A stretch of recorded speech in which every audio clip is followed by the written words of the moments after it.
Hello students, Rajasthan का exam जो भी देना चाहते हैं उनके लिए सीआईए की तरफ से यानी हमारी तरफ से आपको राजस्थान स्पेशल यहाँ करवाया जाएगा।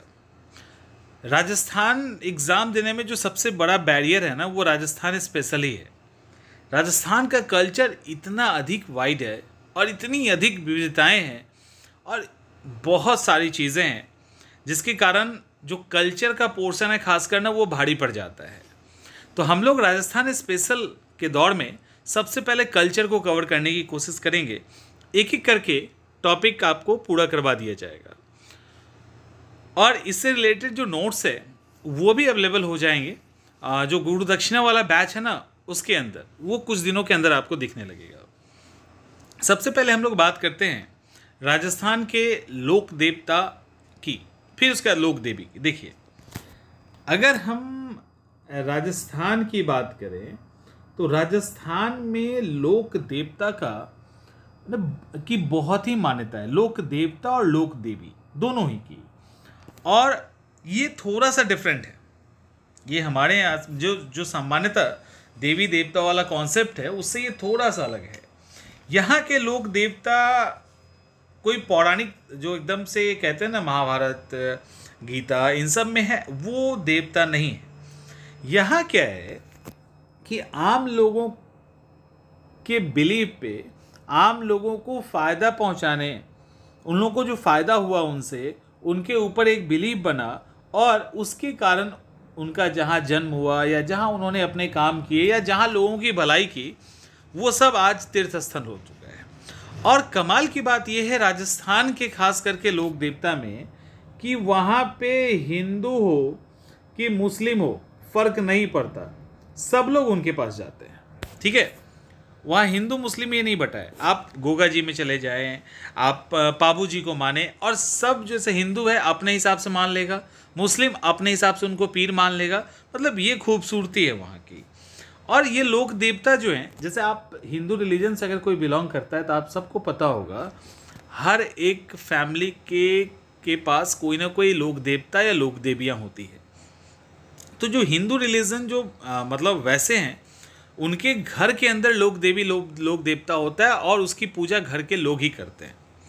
राजस्थान में क्या है कि राजस्थान में जो लोक देवता है वो वहाँ के ही महापुरुष हैं, जैसे और हिंदू रिलीजन के अंदर होता है। और उसकी पूजा गांव के ही नहीं, उसके अलग कम्युनिटी के लोग भी करते हैं। मतलब जाति पाति छुआछूत ये सब यहाँ से अलग। और होता क्या है, गांव के अंदर जगह जगह पे थान, कुछ वर्ड्स क्लियर कर लीजिएगा। थान मतलब जगह जगह पे चबूतरा बनता है और उस चबूतरे में पीले कलर का या अलग अलग कलर का यहाँ पे या तो मूर्ति लगेगी या चरण पादुका लगा दिया जाता है। तो इससे समझ में आ जाता है कि वो उससे रिलेटेड है। और फिर यहाँ पे लोग पूजा वूजा करते हैं, अपनी बात मांगते हैं। और जब मन्नतें पूरी होती है ना, जब मन्नतें पूरी हो जाती है तो फिर जागरण करवाया जाता है रात्रि का, या तो जागरण करवाया जाता है या फिर उसी के अकॉर्डिंग जो भी ये इन्होंने माना है, जैसे पड़ बनवाई जाती है। तो ऐसे करके जो भी इन्होंने माना है ना, वो सब वहाँ पे किया जाता है। खास करके गांव के लोग बीमार पड़ जाएं, गांव में कोई अकाल या इस तरह की स्थिति आए, तो लोक देवता से लोग प्रार्थना करते हैं। ये सारे फैक्ट्स हैं। तो अब हम लोग स्टार्ट करने वाले हैं, एक एक करके बहुत अच्छे से आपको समझाएंगे, बस आपको सुनते रहना है और समझते रहना है। देखिए, अब हम बात करते हैं। देखो, जो राजस्थान है ना, उसमें जो मारवाड़ का इलाका है, ठीक है, मारवाड़ का इलाका है, वहाँ पे 5 देवता हैं।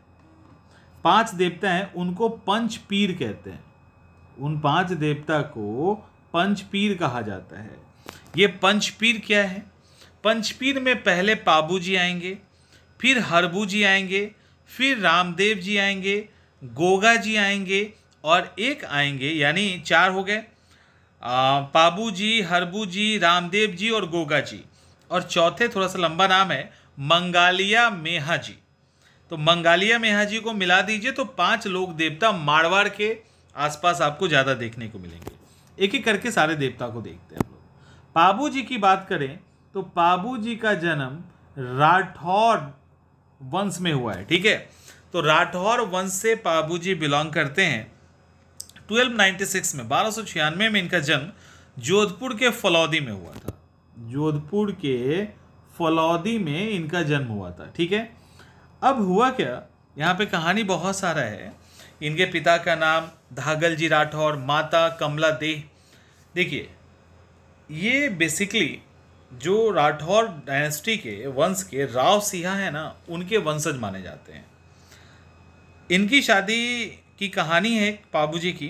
पाबूजी की कहानी ये है कि पाबूजी की शादी अमरकोट के राजा सूरजमल सोढ़ा की बेटी सुप्यारदे, इसको ऐसे लिखेंगे आप, जब इसको देखोगे कहीं पे तो ऐसे है, सुप्यारदे के साथ उनकी शादी होनी थी। शादी हो ही रही थी, लेकिन ये पाबूजी साहब बीच फेरे से ही उठ के चले गए। और कहाँ गए, तो अपने बहनोई के पास। उनका जो बहनोई है जिसका नाम है जिंदराव खींची। तो हुआ ये कि जिंदराव खींची से देबल चारनी एक हैं, उनकी गाय को छुड़ाने चले गए, क्योंकि उन्होंने उसके जो उनके बहनोई थे जिंदराव खींची, उन्होंने उसके गाय को रख लिया था। अच्छा, कमाल की बात यह है कि जो शादी में ये गए थे तो उसमें अपने बहनोई देबल चारनी के ही उसी की घोड़ी लेके गए थे, और ये मांग के लेके गए थे। उसका नाम था केसर कालमी। ठीक है, ये केसर कालमी है, केसर कालमी को लेके गए थे। अब हुआ क्या, अब ये गाय को छुड़ाने चले गए। गाय को छुड़ाने चले गए, उसी दौरान इनकी डेथ हो जाती है। तो शादी के बीच में ही चले गए बहनोई के पास, जिंदराव खींची के पास, और वहीं पे उनकी डेथ हो जाती है। तो इनको गौ रक्षक के रूप में जाना जाता है। अधिकांश लोक देवता आपको राजस्थान में गौ रक्षक के रूप में मिल जाएंगे। कई सारे फैक्ट्स। इसके अलावा ये जो पाबूजी हैं, इनको प्लेग का रक्षक भी माना जाता है, ऊंटों का देवता माना जाता है, और ये भी कहा जाता है कि ये पाबूजी ही हैं, वो पहले व्यक्ति हैं पाबूजी जिन्होंने मारवाड़ में ऊंट लाया। ऊंट को वहां पे क्या कहा जाता है मारवाड़ में, सांडे। ठीक है, सांडे। तो सांडे को लाने का, यानी ऊंट लाने का जो क्रेडिट है, ये पाबूजी को ही जाता है। अब पाबूजी जब ऊंट लेके आ गए तो ऊंट से रिलेटेड जो समुदाय है, जैसे ऊंट पालक को क्या कहते हैं, ऊंट पालक को हम लोग राइका कहते हैं वहाँ पे। ठीक है, वहाँ पे जो राइका है, या उसको रेवाड़ी भी कहते हैं। तो रेवाड़ी और राइका ऊंट लाने के कारण उन्होंने, रेवाड़ी और राइका जो ग्रुप है, वो पाबूजी को अपना देवता मान लिया। ठीक है, पाबूजी सिर्फ उसी में नहीं, बल्कि ये जो पाबूजी हैं वो थोड़ी और भील के बीच में भी बहुत फेमस है, उसमें भी बहुत फेमस है। इवन मेहर जाति के जो लोग हैं वो भी इनको काफ़ी पूजते हैं। और मेहर जाति का जो लोग है, मेहर जाति के जो मुसलमान हैं एक्चुअली, वो इनको पीर मानता है। हिंदू कम्युनिटी के थोड़ी और भील या और जो भी हैं रेवाड़ी, वो उनको तो लोक देवता मानते हैं, और जो मेहर जाति के मुसलमान हैं वो इनको पीर मानते हैं। इन्हें लक्ष्मण का भी अवतार माना जाता है। तो ऐसे करके कई सारे इनके साथ कई सारी कहानियां हैं। इतना ही नहीं, और भी कई सारी चीज़ें। पाबूजी का जो केसर कालमी घोड़ी है और बाईं ओर झुकी हुई पाग, ये जो पाग है ना, ये वाला जो टोप ये पहनते हैं, ये थोड़ा सा बाईं तरफ झुका हुआ है। तो केसर कलमी घोड़ी और पाग के लिए बहुत फेमस हैं। और जो तीसरी फेमस चीज़ है, तो एक तो हो गया कलमी एक नंबर पे, 2 नंबर पे ये घोड़ी है, सॉरी 1 नंबर पे इनका जो पाग है वो है, दूसरे नंबर पे घोड़ी है जिसको केसर कमली कहते हैं, और तीसरे नंबर पे इनका भाला है। ठीक है, भाला है। इसीलिए ये जहाँ भी इनकी मूर्ति होगी ना, भाला इनके साथ हमेशा रहता है। और जो कोलमुंड है, वहाँ पे इनका सबसे फेमस मंदिर। ठीक है, कोलमुंड में सबसे फेमस मंदिर है। अब सवाल है, सबसे फेमस मंदिर में ही सबसे फेमस मेला लगता है। तो वो मेला हर साल चैत्र के अमावस्या है। वहाँ पे आप वर्ड जो राजस्थान में देखोगे वो है मेला भरना, मेला भरा जाता है। ठीक है, मेला भरने का मतलब मेला लगता है। ठीक है, मेला लगता है। तो ये सारा है। इसके अलावा पाबूजी की और भी बात कर लेते हैं थोड़ा सा। वो है कि पाबूजी के पवाड़े, पाबूजी का पवाड़ा करके है, उसको नायक और रेवाड़ी जाति के लोग गाते हैं। उसके गाने में माठ वाद्य यंत्र का यूज होता है। दूसरी तरफ पाबूजी का फर कौन गाता है, तो पाबू जी का फर नायक जाति गाती है, जिसमें नायक जाति के द्वारा गाया जाता है, जिसमें रावण हत्था बहुत बड़ा सितार टाइप का होता है, तो रावण हत्था का यूज़ किया जाता है। ये सारे फैक्ट हैं। इसके बाद चांदा, डेमा, हरमल पाबू जी के सहयोगी माने जाते हैं। पाबू जी के 5 दोस्त थे, ठीक है, पाबू जी के 5 दोस्त थे, चांदो जी, सावंत जी, डेमा जी, हरमल जी रायका और सोलजी सोलंकी। तो ये सब याद नहीं करना, इतना ही काफ़ी है। इसके अलावा कुछ और फैक्ट्स अगर देख लें तो पाबू जी का, तो पाबू जी ने क्या किया, कई सारी जैसे दोहे हैं, छंद हैं, वो सब पाबू जी के लिए फेमस। जैसे पाबू जी के पवाड़े, पाबू जी की लोक गाथा, पाबू जी के गीत, पाबू जी की गाथा, ऐसे करके कई सारी कविताएं पाबू जी के लिए फेमस है। तो अब शॉर्ट में क्या क्या याद करोगे पाबू जी का? एक तो राठौर डायनेस्टी से बिलोंग करते हैं, पहला। दूसरा इनको गौ रक्षक के रूप में माना जाता है, प्लेग रक्षक और ऊंट रक्षक के रूप में ही माना जाता है। ये मेवाड़ के पंच लोक देवता में से एक हैं। ऊंटों के पालक जो रायका जिसको कहते हैं, वो रायका का ये आराध्य देव हैं। इनको लक्ष्मण का अवतार भी माना जाता है। मेहर जाति इन्हें मुसलमान के पीर के रूप में पूजती है। इनका जो फेमस मंदिर है उस जगह का नाम है कोलूमंड। वहाँ पे हर चैत्र अमावस्या के दिन हर साल मेला लगता है। और पाबू जी का पड़ नायक जाति के द्वारा रावण हत्था बाद के साथ गाया जाता है। पाबू जी का पवाड़े माठ वाद्य यंत्र के सहायता से नायक और रेवाड़ी जाति के द्वारा गाया जाता है। ये सब यहाँ पे फैक्ट है। तो इतना काफ़ी है, पाबू जी के लिए इतना काफ़ी है।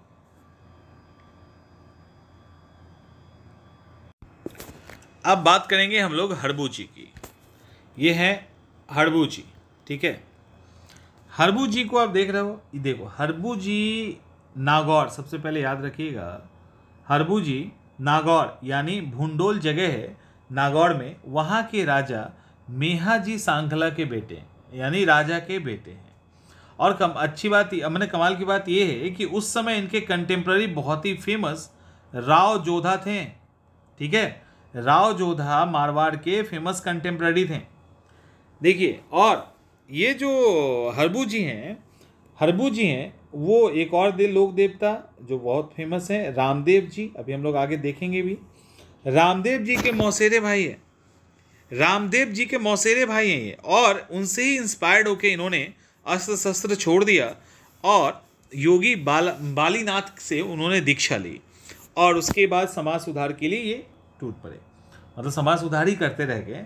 और यहाँ पे इनकी अगर हम मेन मंदिर की बात करें, तो वो मंदिर बेंगटी में है, और ये बेंगटी जो है वो फलौदी में है, ठीक है, फलौदी डिस्ट्रिक्ट में। तो बेंगटी के अंदर इनका मेन मंदिर है। और याद रखिएगा, इनका पुजारी हमेशा सांखला राजपूत ही होता है, हमेशा। यहाँ पे श्रद्धालुओं जब कोई विश मांगा जाता है और विश पूरा हो जाता है, तो हड़बू जी की जो गाड़ी है ना, उनकी गाड़ी है, उसकी पूजा की जाती है। तो पूजा हड़बू जी की गाड़ी की होती है। और सवाल ये गाड़ी की क्यों होती है? तो माना ये जाता था हड़बू जी इसी गाड़ी में घास भर के लाते थे और दूर दराज के गायों को, जो गाय विकलांग है, जो चल नहीं सकती है, उस गाय को खिलाते थे।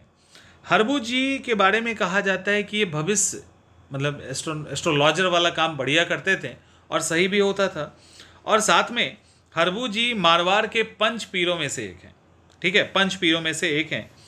और कहावत ये है कि जोधपुर के फाउंडर राव जोधा है ना, बहुत ही फेमस थे। तो राव जोधा को इन्होंने एक कटार दिया था गिफ्ट में। कहा जाता है उस राव जोधा ने उसी कटार के दम पे मंडौर दुर्ग को, जो मंडौर का दुर्ग है, उसको दोबारा जीता था। ये इंपॉर्टेंट है। इसके अलावा सांखला हड़बू का हाल जो है वो इनके लाइफ पे लिखा हुआ एक महत्वपूर्ण किताब है। अब बात करते हैं हम लोग गोगा जी की। गोगा जी भी पंच पीर में से एक हैं, इनको गोगा पीर भी कहा जाता है। अब गोगा कहाँ के हैं भैया? तो गोगा चौहान वंश के हैं। और ये जो गोगा साहब हैं, गोगा जो देवता हैं, वो चूरू जिले के ददरेवा नामक स्थान पे जेवर सिंह बाछल देवी के घर पे इनका जन्म हुआ। यानी आपको ये याद रखना है कि चौहान डायनेस्टी के हैं, चौहान वंश के हैं, और चूरू जिले में इनका जन्म हुआ था। नाम जगह का क्या है? ददरेवा, क्योंकि ददरेवा में इनका मंदिर है, ठीक है, ददरेवा में हुआ था। जेवर सिंह और बाछल देवी इनकी माँ का नाम था। ददरेवा में जो इनका जगह है, अब उस, क्योंकि ददरेवा तो आपको याद रखना होगा चूरू जिले में है, उसको शीर्ष मेड़ी कहा जाता है, उसको शीर्ष मेड़ी कहा जाता है, ठीक है, शीर्ष मेड़ी कहा जाता है। इसके अलावा और गोगा जी का जो मेला है वहीं पे हमेशा लगता है। देखिए, गोगा जी का जो जन्म है, कहा जाता है कि गोगा जी का जन्म नहीं हो रहा था, तो गुरु गोरखनाथ जो नाथ पंथी के हैं ना, उस गुरु गोरखनाथ के आशीर्वाद से इनका जन्म हुआ। गोगा जी की शादी वैसे से केलमदे से हुआ है, जो कोल मंडल की राजकुमारी थी। लेकिन सॉरी, यहाँ इनकी भी शादी नहीं होती। यहाँ पे फैक्ट ये है, एक छोटा सा मिस्टेक हो गया। फैक्ट ये है कि केलमदे से इनकी शादी होनी थी, लेकिन केलमदे से शादी नहीं हो पाई। कोल मंडल की राजकुमारी थी, कि शादी इसलिए नहीं हो पाई कि शादी के पहले इनको सांप ने काट लिया और इनकी होने वाली जो पत्नी थी वो मर गई। गोगा जी नाराज हो गए और गुस्सा में मंत्र पढ़ने लगे। जैसे जैसे मंत्र पढ़ने लगे ना, वो जिस सांप ने काटा था वो सांप मरने लगा। कहा जाता है उसी के बाद जो नाग देवता हैं उन्होंने उसको सर्प के देवता होने का वरदान दे दिया। सांप के देवता होने का वरदान गोगा जी को दे दिया। और ये देखिए यहाँ पे सांप लटका हुआ है, दिख रहा है, सांप लटका हुआ है। तो इस तरह से अब देखो होता क्या है, सांप का देवता। अब गांव में जो खेजरी का पेड़ होता है ना, खेजरी का पेड़, उसके नीचे गोगा जी का चबूतरा बनता है। चबूतरा या थान, इस तरह से मान लो चबूतरा बना दिया, उसको चबूतरा भी कहते हैं, या एक वर्ड यूज करते हैं राजस्थान में, दैट इज थान भी कहा जाता है, या उसको गोगा जी की मेड़ी कहा जाता है।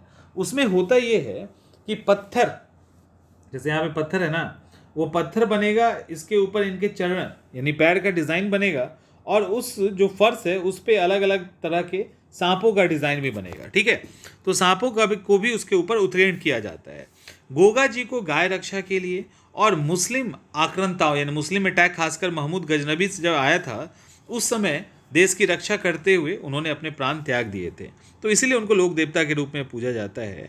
उनको जहर पीर, गोगा पीर, गुग्गा, ये सब भी नाम कहते हैं। इवन गोगा जी को गोगा बप्पा भी कहा जाता है, गोगा बप्पा भी कहा जाता है, जहर पीर, गोगा पीर, ये सब भी कहते हैं।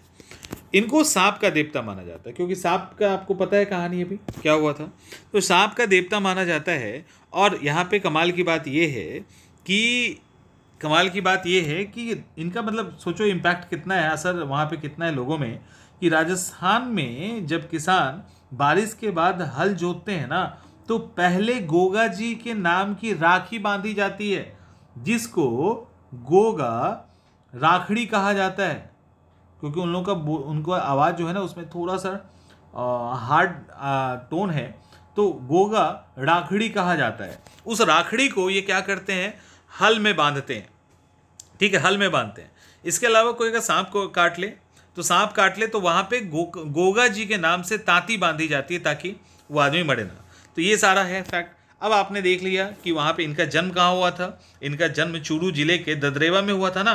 तो चूरू जिले के ददरेवा में इनकी शीर्ष मेरी है, उसको गोगा मेरी भी कहते हैं या घुर मेरी भी कहते हैं। यहाँ भादों में यानी भाद्र पक्ष में, यानी भादों का एक महीना होता है, ये आपको भादो याद ही रखना पड़ेगा, ये नहीं कि कोई इंग्लिश मंथ याद रखोगे। उसके कृष्ण नवमी को यहाँ पे मेला भरता है। मेला भरने का मतलब मेला लगता है, ठीक है, मेला लगता है। इसके अलावा जालौर है, जालौर के सांचौर में भी इनका यानी गोगा जी की ओल्डी करके एक मंदिर है जो गोगा जी का है, गोगा जी का ओल्डी नामक जगह पे। तो वहीं पे इनका भी एक मंदिर है, ठीक है। और ये एक चीज़ और ध्यान रखिएगा कि इनका जो जन्म था वो ददरेवा में था ना, ददरेवा में इनकी शीर्ष मेरी है और इनका समाधि स्थल है। तो ददरेवा का जो इनका समाधि स्थल है ना, उसको देखिए क्या कहते हैं, उसको गोगा मेड़ी कहा जाता है, ठीक है, उसको गोगा मेड़ी कहा जाता है। और इस गोगा मेड़ी के दरवाजे के ठीक ऊपर जो मेन गोगा जी का मंदिर है, गोगा मेड़ी ददरेवा में, वर्ड पकड़िएगा, ददरेवा में, उसके ठीक ऊपर बिस्मिल्लाह वर्ड अंकित है। मतलब ये आप राजस्थान में बड़ा ही कॉमन देखोगे, हिंदू मुस्लिम में आप बहुत सारी चीज़ कॉमन देखेंगे। वहाँ पे सुल्तान सिंह नाम आपको नज़र आएगा। तो गोगा जी की समाधि स्थल, यहाँ पे ये भी एक और चीज़ है, तो एक तो बिस्मिल्लाह है। उसके अलावा गोगा जी के समाधि स्थल के बाहर नरसिंह कुंड स्थित है। कहा जाता है कि उसका पानी किसी के शरीर पे छीटा जाए तो फिर वो, मतलब लोग छिटवाते हैं पानी, तो वो ठीक रहते हैं। इसके अलावा गोगा मेरी जो ये जगह है मेन ददरेवा का, वहाँ पे मैं बोलते बोलते आपको ना, आप खाली सुनोगे ना तो आपको कहानी याद हो जाएगी। तो गोगा मेरी के चारों ओर जंगल फैला है, उस जंगल को वणी या ओयन कहते हैं। अब देखो इस इमेज को देखिए, ये गोगा जी के घोड़े का कलर क्या है, दिख रहा है ना। गोगा जी के घोड़े का कलर ब्लू है, नीली घोड़ी है इनकी, और भाला भी है इनके पास। तो गोगा जी की पूजा भाला लिए हुए नीली घोड़ी पे बैठे एक योद्धा के रूप में होती है, और सिंबल एक प्रतीक के रूप में सांप भी रहता है उनके सिर के ऊपर। सिर के ऊपर एक सांप भी होता है। उनको खीर, लापसी, चूरमा इन सब का भोग लगता है। तो ये सब है। इसके अलावा कहा यह भी जाता है कि गोगा जी का जो तीर्थ स्थान है, जहाँ उनका मंदिर है, वहाँ पे गोरखाना तालाब है। उसकी मिट्टी लोग लेके चले जाते हैं, लिट्टी ले जाते हैं कि कभी किसी को सांप काट ले तो उसके ऊपर लगाने से वो ठीक हो जाते हैं। गोगा जी को हिंदू भी पूजता है और मुसलमान भी पूजता है, दोनों अपने अपने हिसाब से पूजता है। कहा यह भी जाता है कि गोगा जी के पुजारी को कभी भी सांप नहीं काट सकता है, ठीक है, या उनके शरण में जो रहता है उसको सांप का विष नहीं लगता है। तो ये है गोगा जी की कहानी। फटाफट एक बार रिवाइज कर लेते हैं गोगा जी को। चूरू जिले के ददरेवा में उनका जन्म हुआ था। चौहान वंश के हैं और ददरेवा में ही उनका मंदिर है, ठीक है, जिसको सिरस मेड़ी या गोगा मेड़ी कहते हैं। वहाँ पे भाद्र कृष्ण नवमी को, भाद्र पक्ष के कृष्ण नवमी को मेला लगता है गोगा, और उस मंदिर के ठीक ऊपर एक ईंट पे बिस्मिल्लाह लिखा हुआ है। इसके अलावा ये इनका जो सवारी है वो ब्लू कलर का घोड़ी है, सांप सिंबॉलिकली है। यहाँ पे एक भाला भी है। इस रूप में इनकी पूजा होती है। जहाँ गोगा जी का मेन मंदिर है वहाँ पे गोगा जी तालाब है, जहाँ से मिट्टी लेने पे सांप का जहर नहीं लगता, ऐसा माना जाता है। इनको सांप का देवता भी कहा जाता है। और गांव में खेजड़ी का पेड़, याद रखिएगा, खेजड़ी के पेड़ के नीचे गोगा जी का चबूतरा बनता है, जिस पे उनके पैर के निशान और सांप भी अंकित रहता है। तो इस तरह से इनको गोगा जी को हम जानते हैं। अब हम लोग बात करते हैं रामदेव जी की। रामदेव जी, इनको देखिए आप, देखिए रामदेव जी सिर्फ राजस्थान में नहीं बल्कि गुजरात, मध्य प्रदेश, उत्तर प्रदेश, पंजाब, इन सब जगह पे रामसा पीर करके ये फेमस है, ठीक है, रामसा पीर करके फेमस है। और ये तंवर,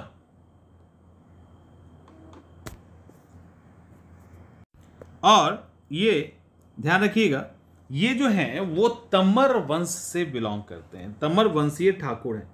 सब लोग लगभग ना क्षत्रिय कुल से ही दिखेंगे आपको। तंवर वंशीय ठाकुर अजमाल जी के यहाँ इनका जन्म हुआ। माँ का नाम मैनादे है।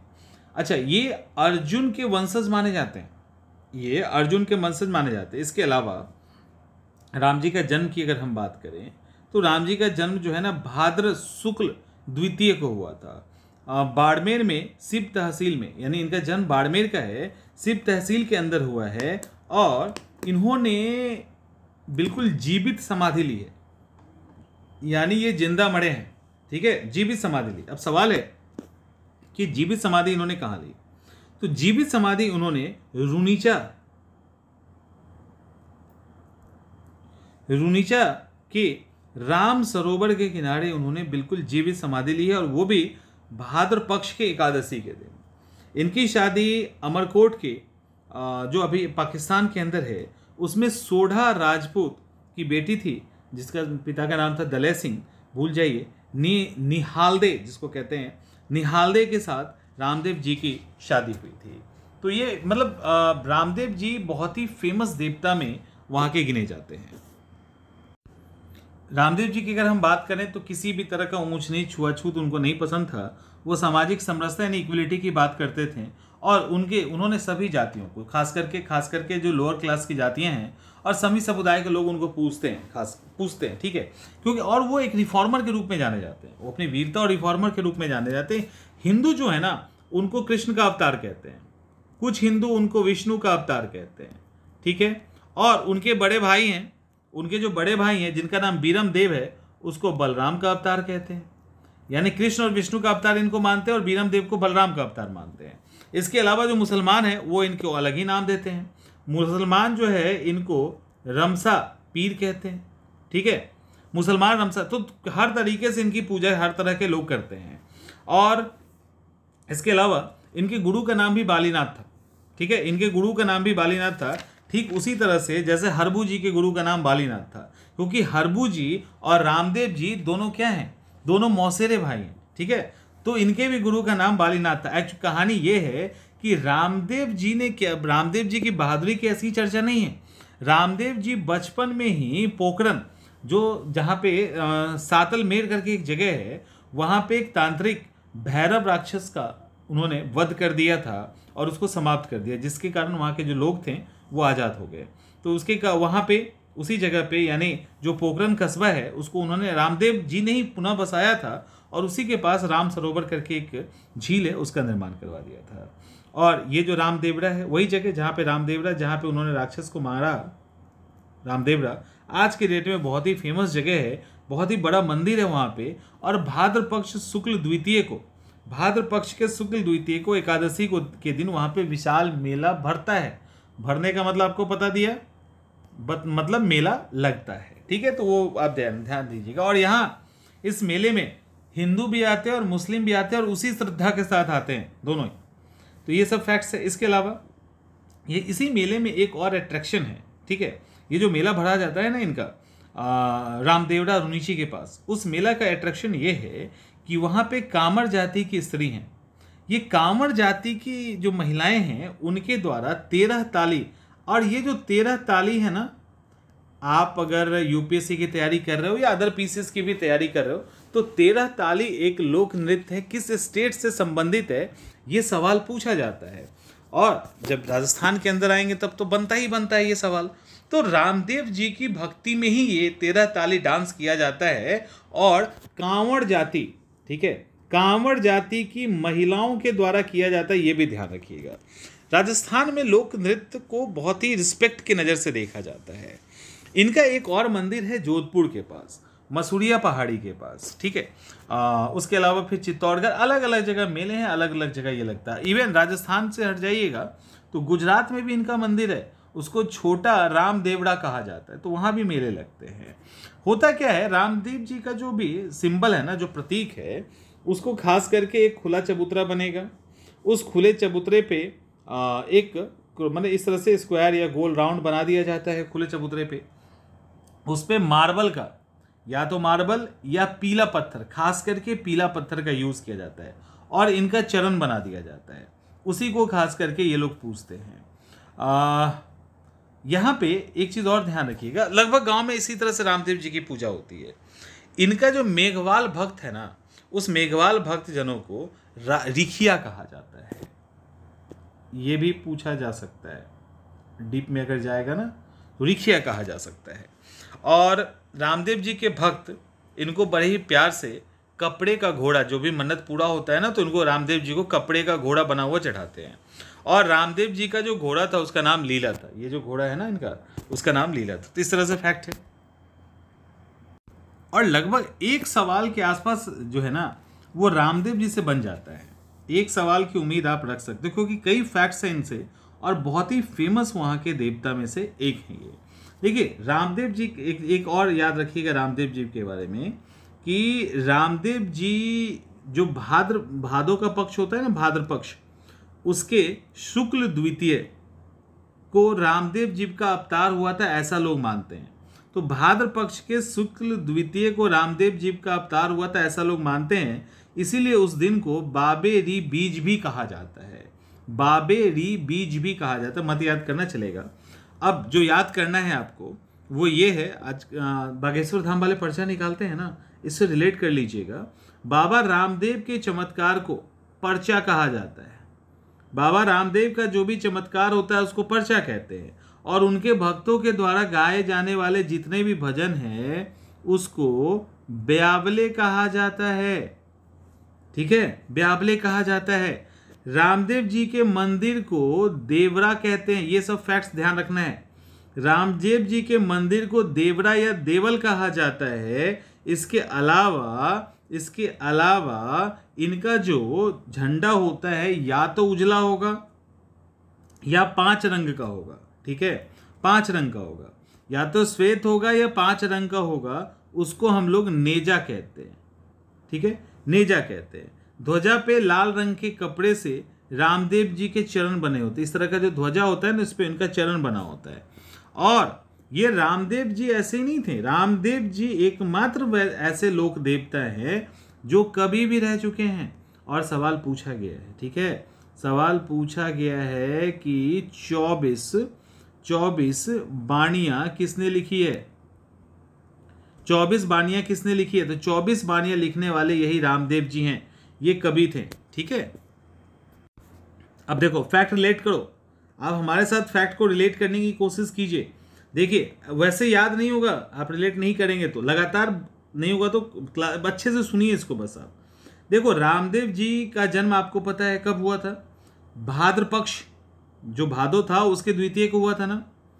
और एकादशी भी उनके साथ जुड़ा हुआ है। इस दिन क्या होता है, लोग रात को जगते हैं तो जागरण हो जाता है।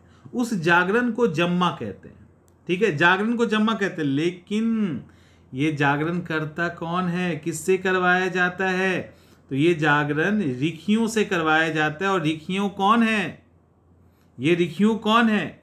जो रामदेव जी के मेघवाल भक्त है ना, तो मेघवाल भक्तों को ही ऋखिया कहा जाता है। ठीक है, ऋखिया कहा जाता है। और यही इनका पूजा करते हैं खास करके। तो जब भी कोई जागरण होता है तो उसमें इन्हीं ऋखियों से वो जम्मा करवाते हैं। जम्मा का मतलब जागरण, वहाँ पे जम्मा कहा जाता है जागरण को राजस्थान में। तो जम्मा जो है इन्हीं ऋखियों से करवाया जाता है जो मेघवाल भक्त हैं। क्लियर हो गया होगा। इसके अलावा यहाँ पे एक और बहुत ही इंपॉर्टेंट फैक्ट है। वो इंपॉर्टेंट फैक्ट ये है कि यहाँ पे डाली बाई का आप नाम सुने होंगे, अगर नहीं सुने तो सुन लीजिए। डाली बाई, ये डाली बाई कौन है? ये डाली बाई जो है वो रामदेव जी के अनन्य भक्त।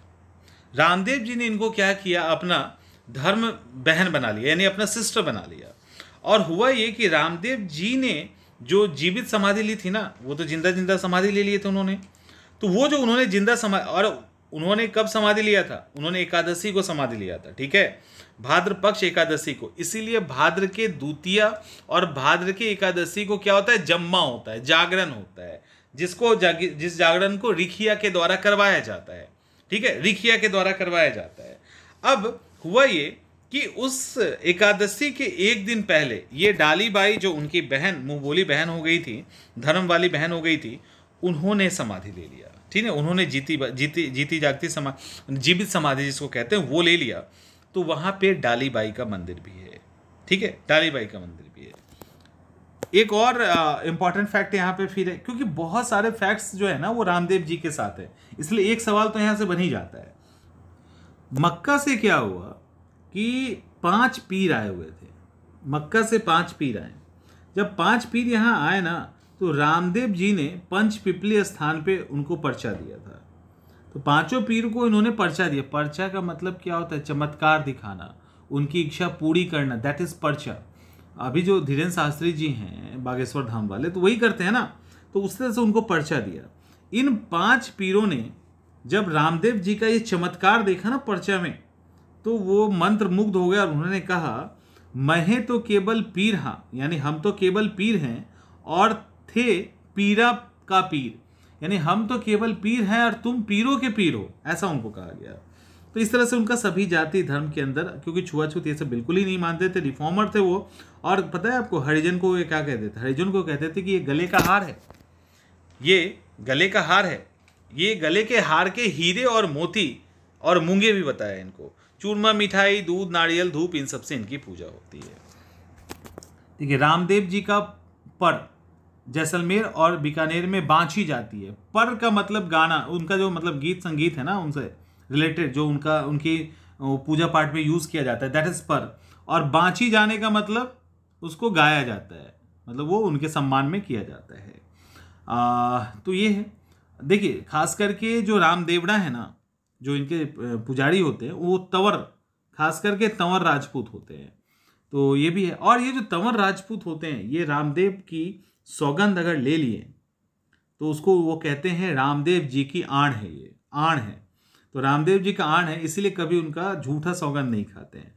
इसके अलावा लोगों के अंदर काफ़ी श्रद्धा होने के कारण, जैसे अदर हिंदू में, जैसे हिंदू रिलीजन में होता है कि देवी देवता का लॉकेट पहनते हैं ना, तो उनका लॉकेट पहनना जाता है, उसको पत्रे की फूल कहते हैं, सोना चांदी इनमें लगा के पत्रे की फूल कहते हैं। तो ये सारे फैक्ट्स यहाँ पे किससे रिलेटेड है? ये सारे राम जी से रिलेटेड है, रामदेव जी से रिलेटेड है। अब हम लोग बात करेंगे राजस्थान के लोक देवता मंगलिया मेहा जी का। इनके साथ बड़ा ही इंटरेस्टिंग फैक्ट है। इंटरेस्टिंग फैक्ट ये है, ये पंच पीर में से आखिरी पंच है, ठीक है, 5वें की बात कर रहे हैं, 4 हम लोग कर चुके हैं। देखिए मेहा जी जो है ना, वो सभी जितने भी ऑस्पिशियस अच्छे काम होते हैं ना, मांगलिक काम, उसके एक तरह से इष्ट देवता के रूप में, यानी जो प्रमुख देवता है उनके रूप में कहा जाता है कि हमेशा मर्यादा का पालन करते ही रहें, और उसी करते करते ये वीर गति को प्राप्त हो गए। जैसलमेर के एक थे राजा जिनका नाम था राव रंगदेव, ठीक है। इस राव रंगदेव भाटी से लड़ाई करते हुए इनको वीर गति मिल गई। तो 5 पीरों में से एक ये भी हैं। और ये जो हैं, मतलब मेहा जी मंगालिया हैं, वो राठौर शासक राव चूड़ा का नाम सुना होगा, जिसको राव जोधा भी कहते हैं। तो उस राव जोधा के जो दादा थे, उनके कंटेम्प्रेरी थे ये, उनके इनको भी एस्ट्रोलॉजी का अच्छा नॉलेज था, जिसके कारण आम लोगों का ये अच्छा खासा प्रोटेक्शन देते थे। इसी के कारण इनको लोक देवता के रूप में इनकी पूजा होने लगी। मंदिर की बात करते हैं तो इनके साथ बहुत ही इंटरेस्टिंग फैक्ट है, वो देखिएगा। मंदिर की बात करते हैं तो बापणी में इनका एक मंदिर है, ठीक है, बापणी में इनका मंदिर है। और भाद्र पक्ष का जो कृष्ण जन्माष्टमी होता है ना, उस कृष्ण जन्माष्टमी में जो मांगलिया राजपूत हैं, ये मांगलिया मेहा जी है ना, ये भी तो वही हैं। तो जो मांगलिया राजपूत हैं वो ही मेहा जी की पूजा करते हैं, ठीक है, मेहा जी की पूजा करते हैं। और कमाल की बात क्या है, ये जो मेहा जी की पूजा करने वाला जो भोपा है, ठीक है, उस जो उनकी पूजा करने वाले पुजारी हैं, उस भोपा की वंश वृद्धि नहीं होती। इट मीन्स कि उसके यहाँ नेचुरल तरीके से उनका औलाद नहीं होता। तो ये वहाँ की परंपरा ही है कि जो इनका पूजा करेगा उसको औलाद नहीं होगा, उनको गोद लेना पड़ता है बच्चा।